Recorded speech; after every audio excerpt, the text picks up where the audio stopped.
Seorang kakek pedagang es krim menangis usai dijambret pengendara motor di Bekasi, Jawa Barat. Akibatnya korban kehilangan uang tunai sebesar 5 juta rupiah dan sejumlah barang berharga miliknya.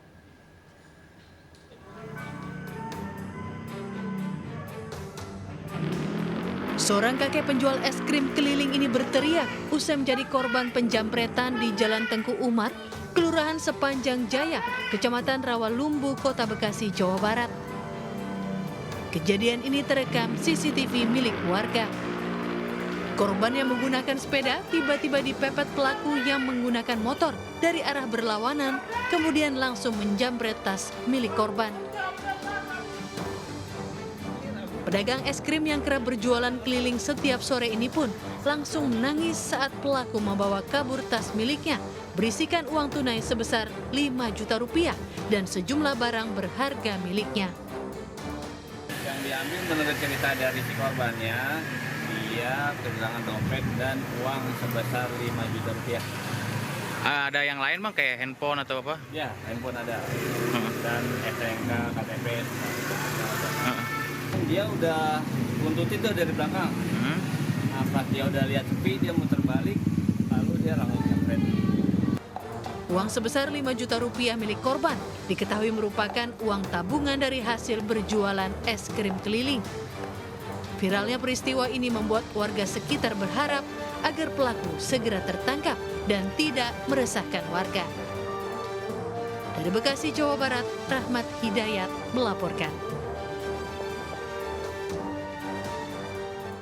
Mengalami kekalahan, seorang caleg DPRD Kabupaten Subang, Jawa Barat membongkar kembali jalan yang sebelumnya dibangunnya.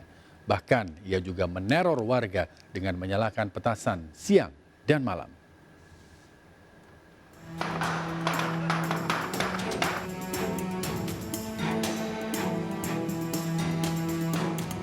Seorang caleg DPRD Kabupaten Subang bernama Ahmad Rizal menyalakan petasan di menara masjid di Tegal Koneng, Desa Tambak Jati, Patok Besi, Subang.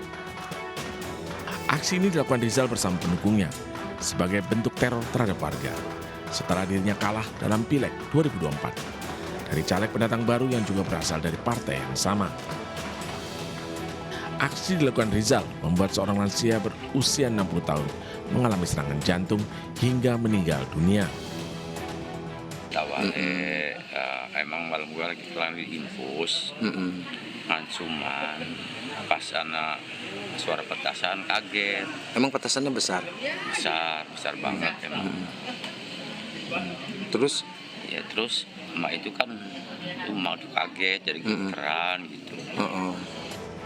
Tidak hanya teror petasan, Rizal juga membongkar jalan dan gorong-gorong yang sudah ia bangun menggunakan dana aspirasi semenjak ia jadi anggota Dewan Terpilih.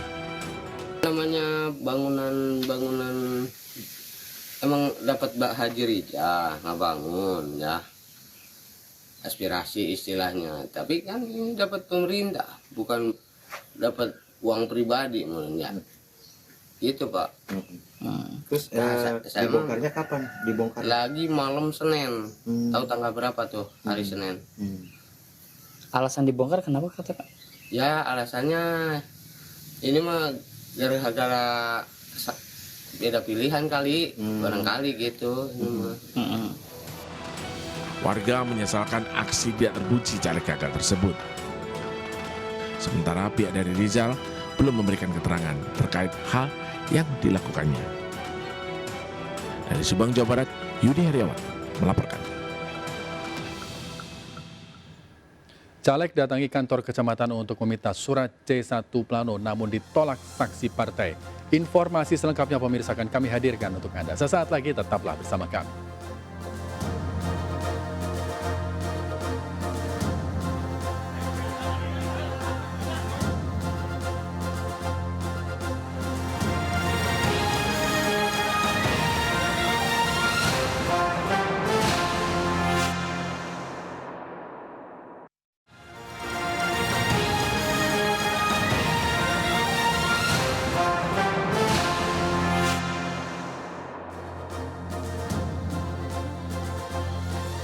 Pemirsa, kericuhan terjadi saat rekapitulasi penghitungan surat suara di Gedung Balai Rakyat Kayu Ringin, Kota Bekasi, Jawa Barat. Peristiwa ini pemirsa terjadi setelah ratusan relawan dari sejumlah partai ditolak oleh sejumlah saksi saat hendak meminta membuka formulir C1 Plano.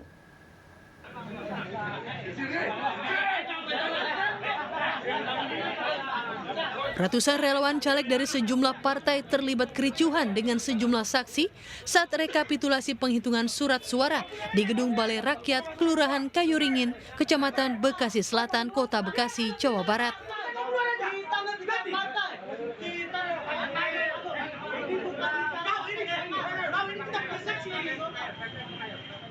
Kericuan ini terjadi di saat para relawan caleg sejumlah partai hendak memaksa masuk ke dalam gedung lokasi penghitungan rekapitulasi tingkat kecamatan. Mereka mendesak agar panitia pemilihan kecamatan bisa membuka formulir C1 Plano kepada publik. Namun permintaan ditolak oleh sejumlah saksi partai. Dasar penolakannya kan ditanya bagaimana pendapat dari saksi-saksi. Cuma kan bagi saksi kan bisa aja, cuma pengen gampangnya aja bang.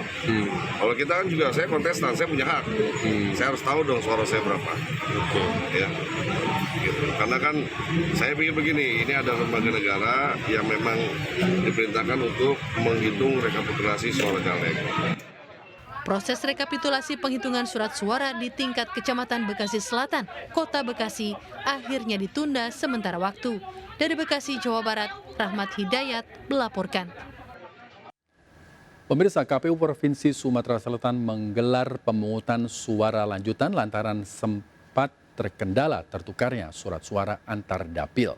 Sementara itu pemirsa, di Ogan Komering Ilir digelar penghitungan suara ulang lantaran diduga adanya penggelembungan suara.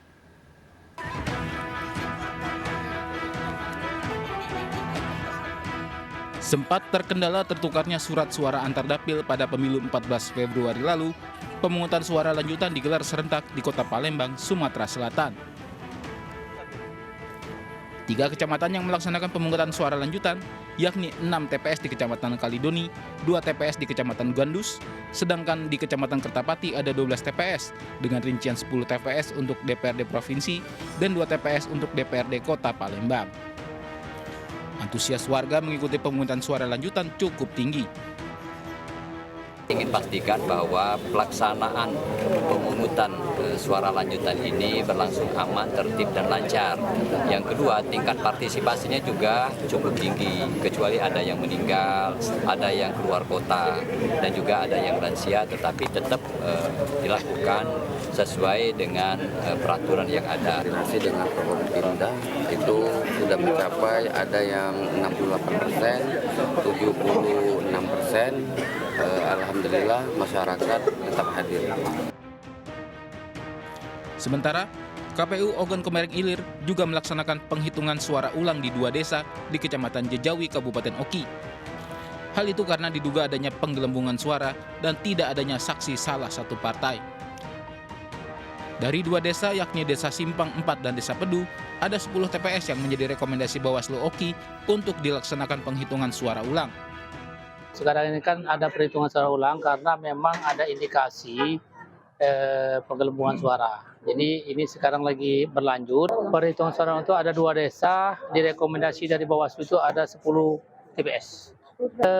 Jadi ada ketidaksamaan antara surat suara yang masuk dengan hasil pemilihan. Setelah pencoblosan di tingkat KPPS selesai, surat suara akan langsung dibawa ke kantor kecamatan. Sementara, KPU Oki akan menindaklanjuti semua dugaan pelanggaran yang direkomendasikan. Dari Palembang, Erwin Setiawan, dan dari Kabupaten Oki, Sumatera Selatan, Fitriadi melaporkan.